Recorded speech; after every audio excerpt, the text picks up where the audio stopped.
mission. Jérôme Marty, allez-y. Rapidement, ça fait longtemps que je le dis, on est en crise sanitaire majeure depuis des années et des années. Et le Covid a été une crise sanitaire dans la crise sanitaire, ce qui est extrêmement difficile à régler. Le Ségur a ouvert 8,8 milliards d'euros pour les rémunérations du secteur public. C'est notoirement insuffisant. Ça a été 300 millions d'euros pour la médecine de ville. Il y a 115 000, 120 000 médecins libéraux, mais c'est pour l'ensemble des soignants libéraux. Donc je ne connais pas, moi, de plus grand mépris que ça, quoi. Je ne connais pas de plus grand mépris que cette façon de traiter une des deux jambes de notre secteur sanitaire en ne lui donnant rien. Mais rien du tout, rien du tout. 46 morts chez les médecins généralistes, je vous le rappelle. Ouais. En fait, tant qu'on ne voudra pas sortir d'un système qui lie les rémunérations des soignants à l'état économique de l'assurance maladie, qui elle-même est liée à l'état économique du pays, on ne s'en sortira pas.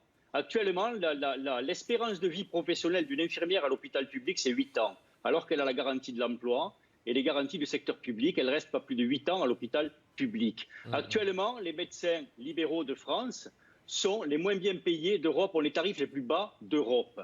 Les infirmières ont les tarifs les plus bas des pays occidentaux.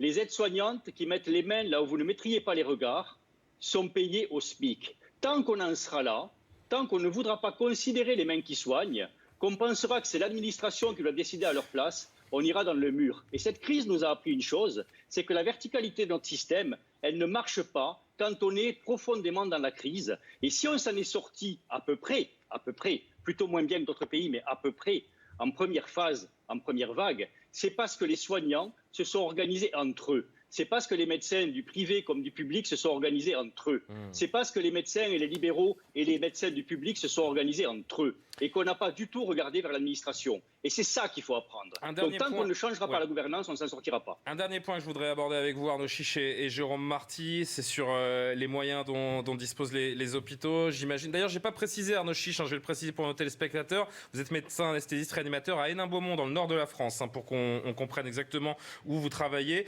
Emmanuel Macron, qui était à l'hôpital Rothschild en visite auprès des soignants, notamment cette semaine, et il a eu cette petite phrase qui, j'en suis sûr, vous a fait réagir, Arnaud Chiche. Rappelez-vous. Je suis un fils d'hospitalier, j'ai pas envie de laisser tomber l'hôpital. Et si je me suis engagé à faire le Ségur quand j'étais à Mulhouse et que derrière on l'a fait et qu'on met les moyens, c'est parce que j'y crois.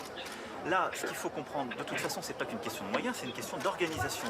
Alors j'imagine que vous avez eu vous avez bondi de vos sièges respectifs quand vous avez entendu cette phrase. C'est pas un problème de moyens, c'est un problème d'organisation. Vous n'êtes a priori pas les seuls. Je voudrais juste, avant de vous donner la parole, voir ce tweet de l'urgentiste Jonathan Freund, qui est urgentiste à la Pitié-Salpêtrière. Le sachiez-tu, bon, il fait un petit peu d'humour. À l'AP-HP, il y a eu 3500 lits fermés cet été et actuellement plus de 1000 par manque de personnel. À l'AP-HP, ce sont plus de 500 postes infirmiers ou infirmières qui ne sont pas pourvus et un manque réel estimé à 1000, pas sûr que ce ne soit qu'un problème d'organisation. Vous allez dans ce sens, docteur Chiche ?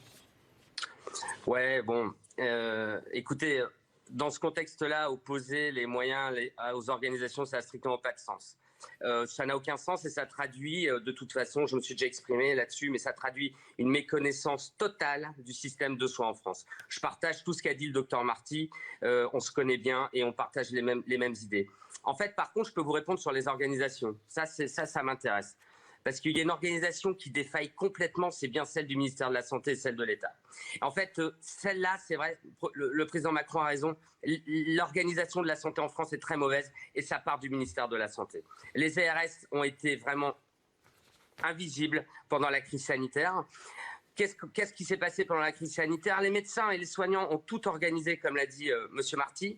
Donc manifestement, les soignants, en accord avec des directions intelligentes, savent organiser les choses. La crise épidémique de mars en est la grande preuve. Et par contre, la désorganisation de l'État, qui n'a strictement rien fait depuis mars et qui n'a strictement rien fait pour pouvoir améliorer la crise du mois d'octobre, là, l'État, effectivement, met à mal le système de soins français et la désorganisation de l'État fait qu'en septembre, on a eu une politique de test complètement ubuesque. On a eu des infirmiers libéraux qui, moi, me téléphonaient en pleurs parce qu'ils n'arrivaient pas à trouver de gants.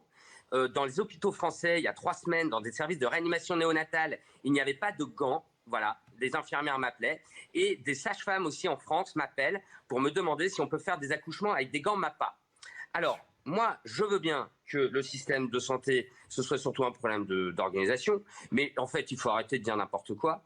Et depuis 20 ans, et je crois depuis quand même aussi le mandat du président Macron, les décisions n'ont été que suppression de lits, suppression de postes, rationalisation. D'accord, on a appliqué à l'hôpital public en fait une logique d'entreprise privée, et il faut arrêter avec ça. Il n'y a rien qui va. Donc en fait, oui, il y a un grave problème d'organisation, c'est celui de la santé en France. Et mon collectif, avec le syndicat de Jérôme Marty, on fait partie des forces vives qui ont décidé de changer le système. Ce soir, je m'exprime dans un média, mais je vous assure que ce n'est pas une finalité pour moi. C'est-à-dire que j'organise déjà la suite et j'ai l'intention, avec tous les partenaires, dont Jérôme, de travailler et de déposer sur le bureau du président Macron les recettes de la vraie bonne médecine, sans faire du homestaging, c'est-à-dire un petit coup d'enduit, à savoir un Ségur qui ne sert à rien et qui méprise tout le monde. Et Jérôme, moi, je finis par me dire aujourd'hui, sincèrement, qu'il aurait mieux valu qu'il n'y ait pas de Ségur du tout, parce qu'au moins on ne pourrait pas rebondir là-dessus, parce que ce Ségur, il a été tellement méprisant, c'est ton terme, et je me l'octroie, que ça décuple la colère des soignants, parce que ça montre que l'État est complètement pas lucide sur la situation réelle. Or moi, j'invite après tout le monde à venir voir dans les hôpitaux comment ça se passe, surtout en ce moment. Il y a de l'ambiance.